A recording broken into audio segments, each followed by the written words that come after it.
with themselves about who they are, and I have to lead with that example. And I talk about a whole bunch of things that are uncomfortable, but I give them the space to explore themselves with me in a sense that helps them know who they are. I help them to see that love is in them, not out there. And so whatever it is, that when I was going through my problems, that love I wasn't aware of that love. But that because I went through that, I can give them the gift to find it within themselves so that they don't have to go through what I went through. They're very supportive of me. Yeah, they were both at the premiere. Yeah, they were both there. And the dog. And the dog, Riley. Big up to Riley. Wow, Riley. Riley is something else. And big up to my neighbor who, he lived next door to me for years. Yeah, because she co-parents with my neighbor. Yeah. So he's seen me go through things. He used to tell me when we got closer that he would hear me crying through the wall and hearing me talk about how I wanted to kill myself. And he's just like, crazy. It's none of my business, but like, I don't ever want to hear that this is something that you actually were able to complete. I see your sons come and go. You're a beautiful woman. I see that you're working hard. He would bring me tea every day when I'm writing. And then he also was going through his stuff. And that's, again, like, he's Turkish. And it's not a sexual relationship. It's a human thing. And when you treat people with respect and love. Was that the dude that was moving the stuff? Yes. Yeah, I met him. I just met him. Yeah, and he started to invest in the business as well so that I could throw the kind of screening that I was able to throw. Beautiful. So, and the first time that he met my current partner, he was just like, finally, yes, I like this one. Keep this one. He would tell me all the time, don't you dare give him the cookies. Or this one, he can't come around, and let me see what this one's all about. But the minute he shook my partner's hand, he was like, he didn't even wait to have me by myself. He's like, this one, you can keep this one. I like this guy. Nah, when I first met him, I was like, this man's pretty chill still.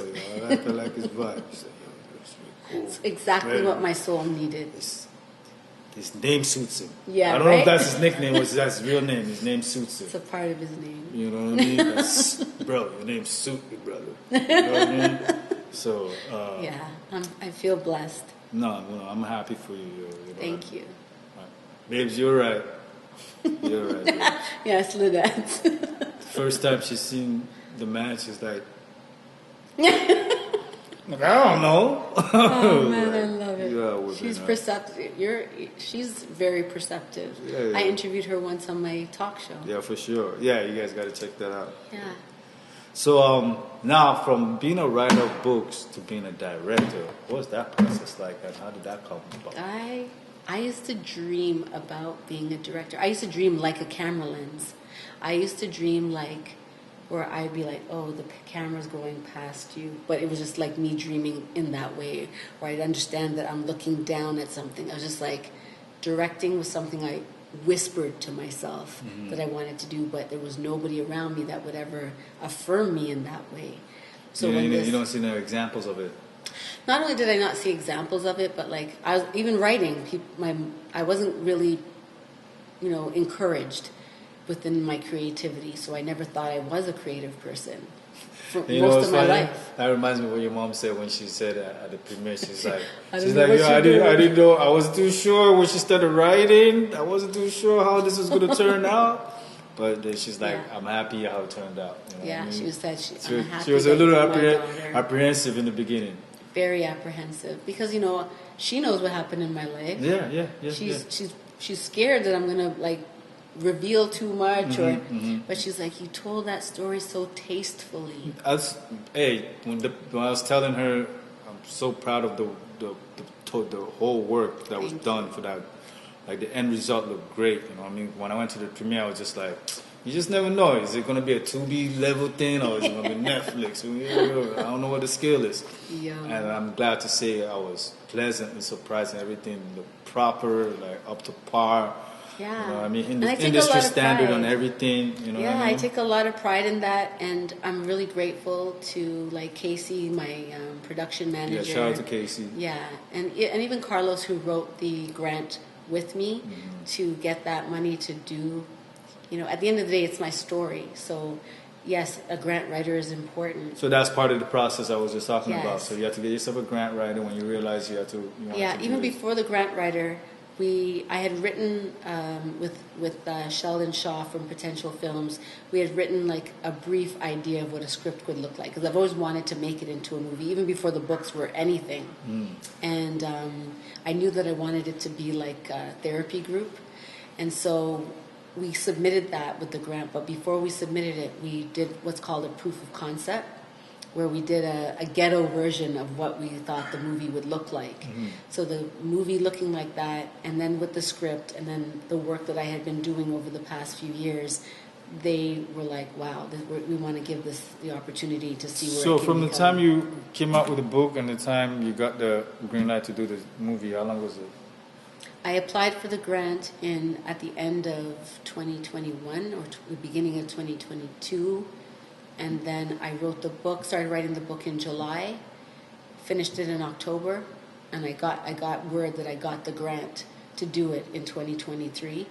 So then in May of 2023, we started to do the movie, and right after we cut with the movie, I began writing the next book, because I knew I wanted to release the book and the movie at the same time. And you have a momentum.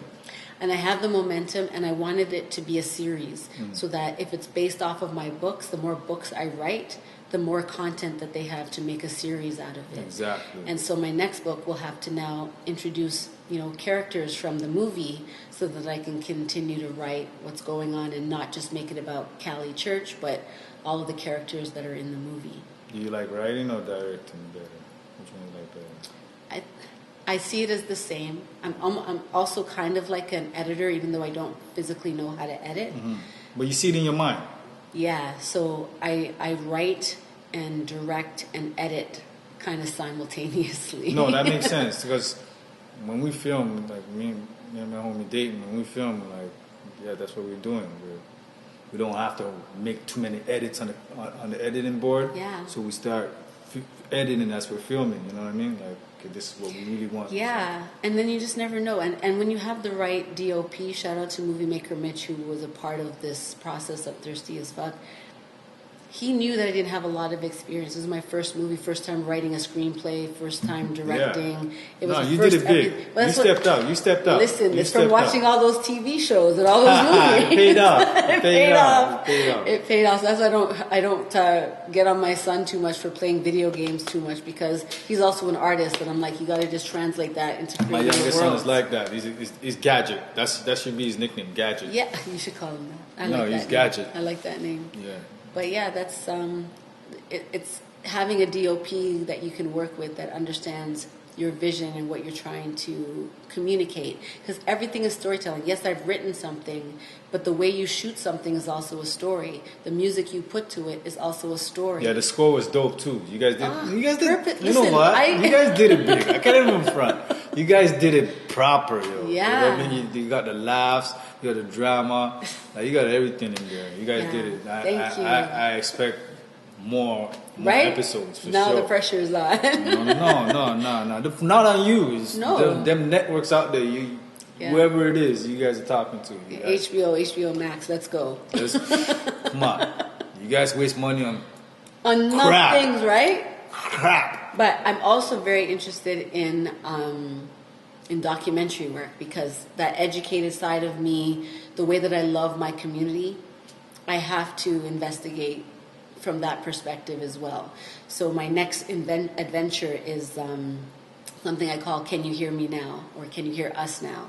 And I had done a little proof of concept with Selena Caesar-Chavannes, who was the parliamentary secretary to Justin Trudeau. Okay. She wrote a book about her experience in Parliament, and she went into Parliament and talked about her dope braids, and it went viral. She was talking about her, and I was like, this is the first time in Canadian history that I'm interested in politics because of this woman.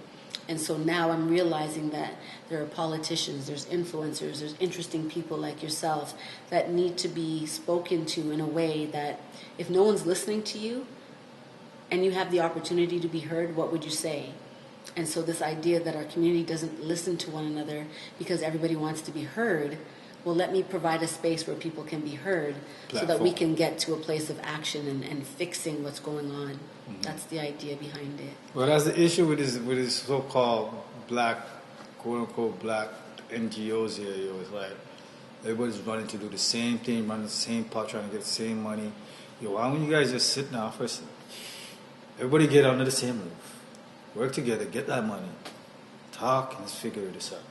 Yeah. Instead of just, you have your organization, now everybody's fighting to get money, bureaucracy. It's ridiculous. That's why I have apprehension about doing what you did, because it's like there's so much bureaucracy behind You just got it. You're doing it for you. Yeah, that's the other thing. Much. Like, I didn't create this. I created it for people, but this has healed me in ways. I can imagine a month of phone calls and emails and like there's tons of work. Stuff that you had to do behind the scenes to get that movie out. I meditated for a whole month before I said action. Like, remember, I wasn't buying the food because I needed to clear myself. Center yourself. Yeah, I really needed to clear myself and get ready for what I think always kind of long term. I know where I want to be, and so therefore I act accordingly. I have to raise my own bar. If I know I want to go here, then I have to bring myself up to there. And match the energy. Even that's what's not going on in my present. I always want to present myself in a certain way because I know where I want to go, and therefore I'm going to go there, because I don't say something and then not do it. Okay, we're almost done. So, one question I want to ask you before we step out. A couple of questions. What advice would you give somebody who has a story to tell like yourself? To not abandon yourself or center yourself in the process of creating it. Mm-hmm. Be true to who you are and just write it down. And if you need to edit it later, then edit it later. But give yourself the freedom to do it the first time, getting it all out and being true. Because there's a part of you inside that wants to be validated. You want to reconcile certain things. And so give yourself that opportunity and the permission to love yourself through the word. If you could send a message or advice to your younger self, what would it be? Well, I wish I didn't abandon myself all these years, but I didn't know. So I would just tell her that it's gonna to just be aware that there's gonna be a